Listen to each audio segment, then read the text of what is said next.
Assalamualaikum warahmatullahi wabarakatuh.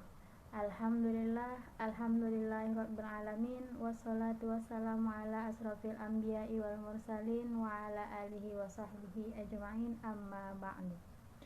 Langsung saja yang terhormat Pak dosen filsafat dan saudara-saudari sekalian.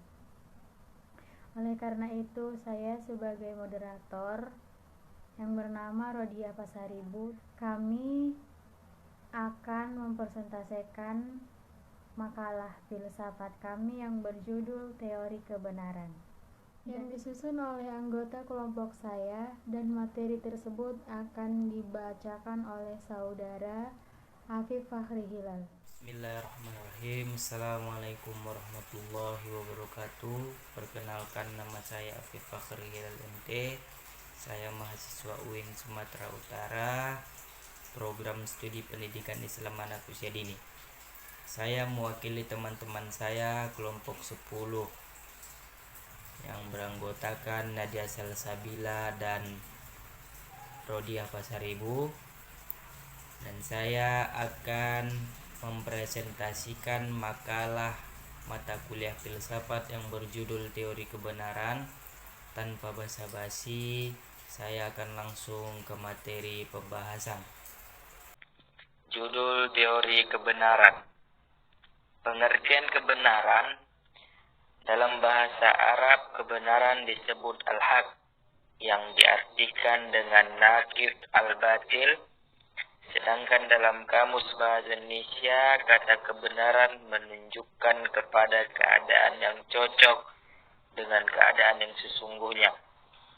Sesuatu yang sungguh-sungguh adanya. Naqid al-batil berarti lawan dari yang batal atau rusak, sesat, dan salah. Menurut Abbas Hamami, jika subjek hendak menuturkan kebenaran, artinya adalah proposisi yang benar. Proposisi maksudnya adalah makna yang dikandung dalam suatu pernyataan atau statement. Berbagai cara telah ditempuh oleh para pemikir untuk sampai pada rumusan tentang kebenaran yang dipaparkan sebelum ini. Cara-cara yang telah ditempuh tersebut kini telah merupakan atau muncul dalam berbagai bentuk teori tentang kebenaran, yang oleh Katsof disebut ukuran kebenaran. Teori atau ukuran kebenaran yang disebut Katsof adalah koherensi atau koherensi teori. Paham korespondensi atau korespondensi teori, paham empiris dan pragmatis. Sementara Abbas Hamami menyebutkan 7 teori, yakni teori kebenaran korespondensi, koherensi, pragmatis, sintaksis, simantis, non-deskripsi, dan teori kebenaran logik yang berlebihan. Setelah membicarakan pengertian kebenaran di atas, maka kebenaran itu juga tidak terlepas dari 3 hal. Pertama, kebenaran berkaitan dengan kualitas pengetahuan. Maksudnya ialah bahwa setiap pengetahuan yang dimiliki oleh seseorang yang mengetahui suatu objek ditilik dari jenis pengetahuan yang dibangun. Kedua, kebenaran yang dikaitkan dengan sifat atau karakteristik dari bagaimana cara atau dengan alat apakah seseorang membangun pengetahuan itu. Tiga, kebenaran pengetahuan yang dikaitkan atas ketergantungan terjadinya pengetahuan itu. Artinya bagaimana relasi antara subjek dan objek. Manakah yang lebih dominan untuk membangun pengetahuan itu. Teori-teori kebenaran. Dalam Islam dituntut untuk mencari, memahami, mengamalkan, dan mempertahankan kebenaran. Secara kebahasaan, istilah kebenaran atau al-haq disebutkan dalam Al-Quran dengan berbagai bentuk, dan dalam kata al-haq disebutkan sebanyak 227 kali.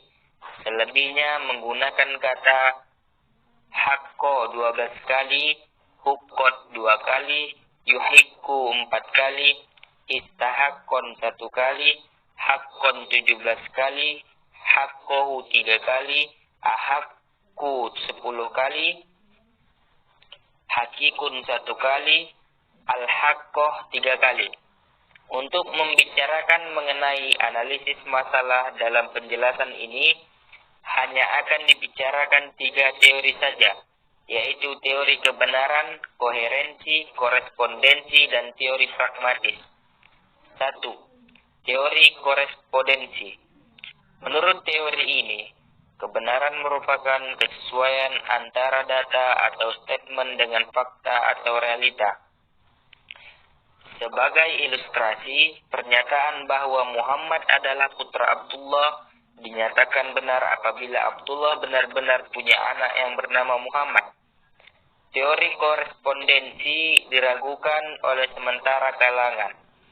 Salah satu kritik menyatakan bahwa apabila kebenaran itu merupakan persesuaian antara ide dengan fakta, bagaimana keduanya dapat dibandingkan?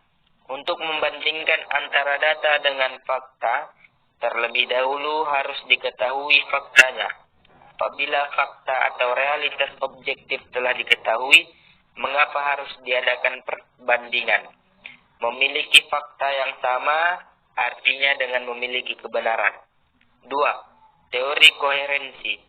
Teori ini menyatakan bahwa kebenaran ditegakkan atas hubungan keputusan baru dengan keputusan-keputusan yang telah diketahui dan diakui kebenarannya terlebih dahulu. Suatu proposisi dinyatakan benar apabila ia berhubungan dengan kebenaran yang telah ada dalam pengalaman kita. Dengan demikian, teori ini merupakan teori hubungan semantik, teori kecocokan atau teori konsistensi. 3. Teori pragmatis. Dalam teori ini, sebuah proposisi dinyatakan sebagai suatu kebenaran apabila berlaku, berfaedah, dan memuaskan. Kebenaran dibuktikan dengan kegunaannya, hasilnya, dan akibat-akibatnya. Contoh, agama itu benar bukan disebabkan karena Tuhan itu ada dan disembah oleh penganut agama, tetapi agama itu karena benar ia mempunyai dampak positif bagi masyarakat. Seperti 2 teori sebelumnya, teori ini pun mendapatkan kritik. Pertama, arti istilah setelah berguna masih kabur dan samar. Kedua, suatu kepercayaan mungkin saja berlaku dengan baik meskipun tidak benar. Sebaliknya, suatu kepercayaan mungkin saja berjalan dengan buruk meskipun ia benar. Ketiga, apa yang berlaku baik pada seseorang mungkin saja tidak berlaku baik pada orang lain. Apa yang berlaku baik pada waktu dan tempat tertentu mungkin berlaku sebaliknya pada waktu dan tempat yang lain. Dari pengertian di atas, teori ini atau teori pragmatik berbeda dengan teori koherensi dan korespondensi. Jika keduanya berhubungan dengan realita objektif, sedangkan pragmatik berusaha menguji kebenaran suatu pernyataan dengan cara menguji melalui konsekuensi praktik dan pelaksanaannya. Pegangan pragmatis adalah logika pengamatan. Aliran ini bersedia menerima pengalaman pribadi, kebenaran mistis, yang terpenting dari itu semua membawa akibat praktis yang bermanfaat. Kesimpulan, semua teori kebenaran itu ada dan dipraktikkan manusia di dalam kehidupan nyata, yang mana masing-masing mempunyai nilai di dalam kehidupan manusia. Teori kebenaran mempunyai kelebihan kekurangan korespondensi sesuai dengan fakta dan empiris. Kumpulan fakta-fakta koherensi bersifat rasional, positivistik, mengabaikan hal-hal non-fisik, pragmatis, fungsional, praktis. Tidak ada kebenaran mutlak, performatif bila pemegang otoritas benar. Pengikutnya selamat tidak kreatif, inovatif, dan kurang inisiatif, konsensus, didukung teori yang kuat, dan masyarakat ilmiah perlu waktu lama untuk menemukannya. Sampai sini dulu presentasi dari kami, lebih dan kurangnya mohon maaf. Sekian, terima kasih. Assalamualaikum warahmatullahi wabarakatuh. Cukup sampai di sini presentasi yang dapat kami sampaikan. Kurang dan janggalnya kami mohon maaf, dan kepada Allah kami mohon ampun. Dan semoga teori ataupun materi makalah kami dapat berguna bagi kita semua. Amin. Amin ya rabbal alamin. Wabillahi taufik wal hidayah. Assalamualaikum warahmatullahi wabarakatuh.